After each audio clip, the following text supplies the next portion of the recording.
Well, we've got a little outside work to do today. We're down here at the 9410. It's got a blown hydraulic line. This blew here on the last day of packing bunk, so it's this hose here, and it runs up in underneath the cab, up into a valve body up front. It's leaking so bad that I can't even get it into the shop. So what we're going to have to do is work on it outside here today, and it's not too bad. The wind ain't blowing too bad anyways, but while we're working on that, the 7290's hooked to a fertilizer spreader that's actually got wheat on it that we were using for cover crop. I think the cover crop thing is done for this year. We might be able to get a little more on if we get some warmer weather here in December. But what I'm going to do is shove a thumb drive up in the display here and get the information out of this 2630 computer that's in this tractor. I'll do that while I'm working on that tractor there. So we'll just fire this up here. Turn that radio off. I don't need to get demonetized. Turn this blower motor off so we don't kill the battery. There isn't any sense in starting the tractor up at all. So we'll just let this display power up here, and once it's powered up, we can shove the thumb drive in. Alright, that's powered up, so we'll just shove the thumb drive in. I don't ask what it wants me to do here. Alright, we're going to export the data to a USB thumb drive. Then we're just going to name it new. We'll just put in today's date.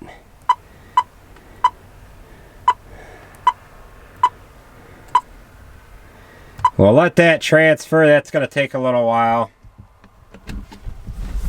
So that while that's transferring, we'll go ahead and work on the 9410, and we'll come back to this in a little while here. Alright, so we've got this hose off this 9410, and or no, actually we don't have it off. We've got the one end undone, and it's just blown on the one end here. Here's the hose here, and that's where the hose is blown at, right there. So the problem that we are dealing with here now is I could take it off the valve body that's in up front, but we can't pull the hose out. It ends up going underneath this cab, and it's just a real pain in the ass. So I called a guy that does some mechanical work for my uncle, and he's got a hydraulic hose machine that is more or less like a handheld one, and there's a lot of room to work in between the fuel tank and the tire. So he's going to come over, and he's just going to cut the end of this hose off here, and he's going to use his hand crimper, and he's going to crimp a new end back on this hose. Now there is what's called field install hydraulic hose ends that you can push on there, and then it tightens down on the hose, and that is an option too. But I didn't have any for this style hose. This is a 3/4 inch hose, and all I have those ends for is for 3/8 and 1/2 inch. So he's going to be here in a little while. This information that is on this 2630 display should be done downloading by now, so we're going to jump up here and pull this thumb drive out. Data transfer is complete, except pull this thumb drive out, and we can shut this off, and I can jump this thumb drive here and the computer here later on tonight, get that data transferred over, make sure all of the stuff is there that I need. And right now we're going to pour hydraulic oil back in this tractor, and Austin's going to be here in a little while. He's going to get that hose end crimped on there, and then we're going to start combining corn here this afternoon. So I wanted to get that tractor going, and we won't need that till the end of next week or so, once we get that silo full right there, we'll end up putting corn in the bunk, and that's what we're going to need that 9410 for. So we're going to pour some oil in that tractor, wait for Austin to get here, and then we're going to button that job up, start combining corn. Well, it is Friday, November, what the hell is it, 16th, I believe it is. We got the first load of corn going in. It's not silo here now. I combined a load here last night. I didn't get any footage of it last night because it was dark. I didn't get actually going until after 5 o'clock. Well, we got the first load going in anyways. We're going to get to the field here in a little while and get back at combining. We'll walk over to the roller mill. You're not going to be able to hear much, so I'm just going to walk around it without saying anything. The corn is running right at about 32% moisture, so we're going to walk around the roller mill for a little bit here, and then we're going to get to the field.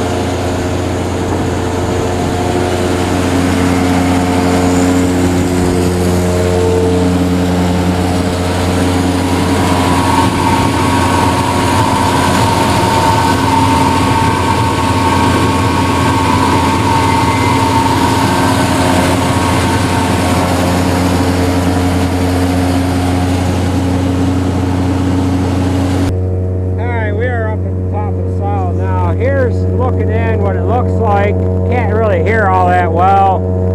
There's no corn running up here right now, but there is going to be. I had him shut down for a second, and the unloader is off right now. I'll have him turn that on in a minute. We had to adjust a few things.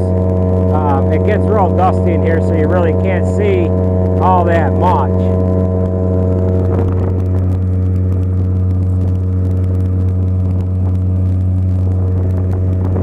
Turn the unloader on now. There's the ring drive running there, and then the spinner, of course. Now he's going to start sending some corn up.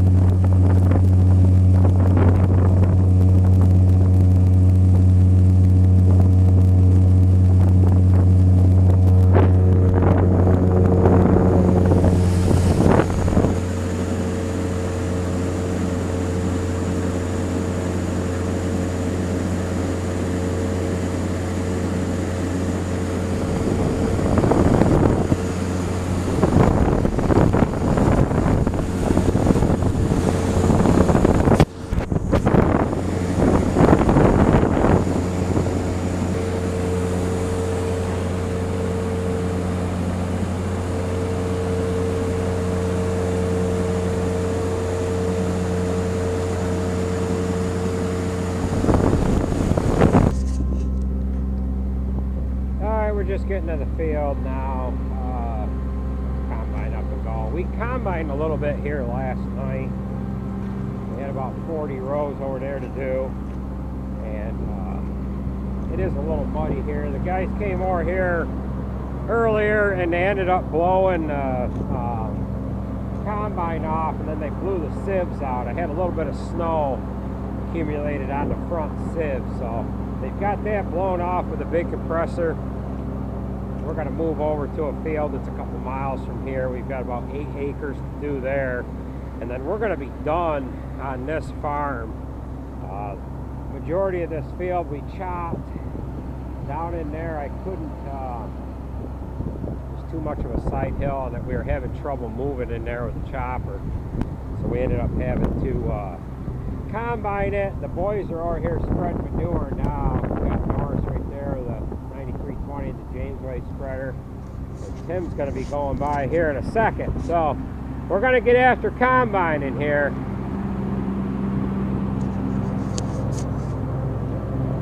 Alright, we are moving from where the combine was parked overnight over to this next field now. ACS, they end up doing our ag consultant, and they're doing some soil sampling here. They're using a Falcon tool, and they're driving on a diagonal across the field, and what they're doing is they're pulling grid samples. They're using the Falcon tool that they're pulling with the John Deere Gator that's got tracks on it. Looks like they're done with what they're doing because their tool's not being used right now. But that tool there has got a wheel on it. They just drive across the field grabbing various samples, and what they're doing is a sample every 2.5 acres. So they've got a grid set up that they're driving on. Their width is set and everything like that, and then that tool has got spikes on that wheel, and then every so often that's grabbing a sample of soil as the wheel is going around. At some point in time, I'd like to get an actual video of that unit in service to give you an idea of what that actually looks like. Looks a little bit greasy here. Got the neighbor, he's doing corn as well, and looks like they're pulling a little bit of mud out on the road. Yeah, actually they're dumping on what are they dumping on, a grain buggy or a silage wagon or something. So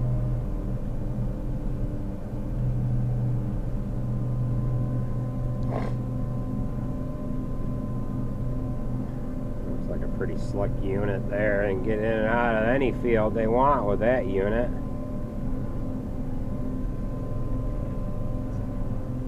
Looks like they've been back at it for the better part of the day here. So it's about noon right now. We had some issues with the back truck this morning. We had one of the vacuum, there's a couple of balls inside the vac truck.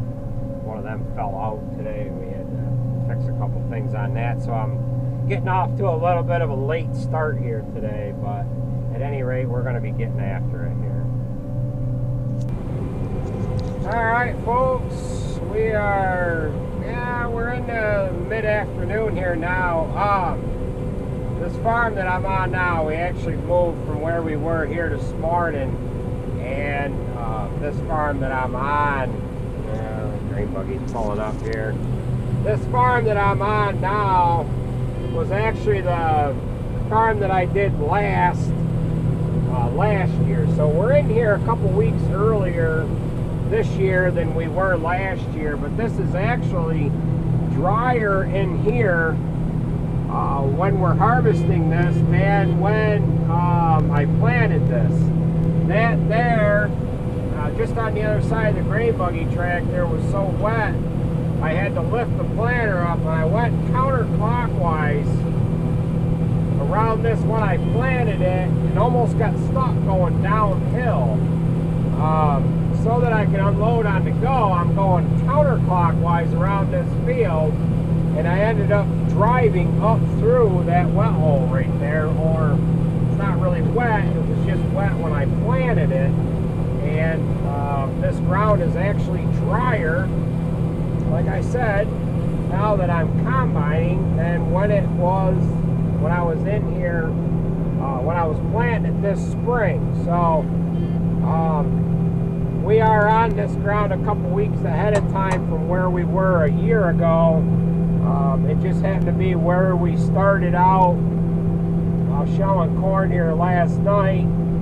This farm here was on the way home, so I didn't want to, I wanted to hit it on the way by, so that's why we're here. But there's a couple of cell towers up here, the cell tower and a water tower here on this particular farm. But we're going to keep at it. The sun's going to be going down here in a little while. We're having trouble with trucks keeping up just because we're so far away from home, but we're going to be moving closer as we go here.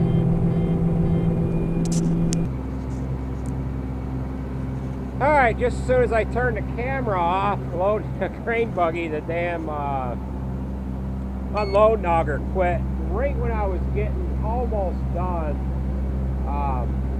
with unloading the grain tank. So I've got a pin that's probably sheared off. I hope that's what it is. Alright, we got that shear pin in there. It just goes in the drive pulley here, and that assembly there runs the drain tank unload. A lot of times what happens with that bolt is it sometimes loosens up, just falls out. Didn't probably necessarily break because everything should be running fairly easy, but I've got to get some lock nuts for that bolt is all. So Sean, he keeps seeing deer down in there. I don't know if we're going to be able to keep him in the cab of this tractor or not, but he ain't got a gun with him anyways. All you need is one, huh? I'll be good the rest of the day. Alright, well, we better get back at it here. We'll have to fire her up, see if she runs. Alright, now we're just going to engage the grain unload here. And there she goes. We're just going to empty out the rest of it. There's only a little bit left in there. I just didn't want to leave any corn in the auger. Just maybe 10 bushel is all. Alright, ladle down. Start up the separator. Engage the head. Crack her wide open. Now we can get back at it here. Alright, Saturday morning we're getting ready to fire back up. This is what we kind of left with last night. This sprocket, the nut fell off. The bolt that holds this sprocket in, this is the tensioner sprocket here. And it caused that chain to fall off. So we got to get that chain back on there before we can do anything else. That chain runs the tailings elevator here. So we're going to get that chain on there and then we're going to get fired up here. Sean ended up putting fuel in a minute ago. We've got a load on the grain buggy. And then we've got to just do 2 more small bins. And that truck there will be full. This field to be done, then we got to jump over on the other side of the hedgerow and get on that field. Alright, we've got that all on there. Just going to pick up my tools here and we're going to get back going here, or get going for the day, so hopefully we don't have any more problems. Alright, so that's going to do it for this video, folks. Just an outlook on just the first couple of days of shelling corn. We'll have more videos here to come, I'm sure, throughout this harvest season. We've got beans yet to do, and we're just going to have to kind of wait for the snow to melt off before we get into them. And what I was hoping to be able to do is get the cement silo full first, and then go to beans, and then go back to corn after that. That'll give us a chance to be able to let that silo settle for a couple days while we're doing beans. So thanks again for watching, folks, and we will catch you at the next video. Remember to leave me a thumbs up if you liked this video, and drop me a comment down below. Thanks again, folks.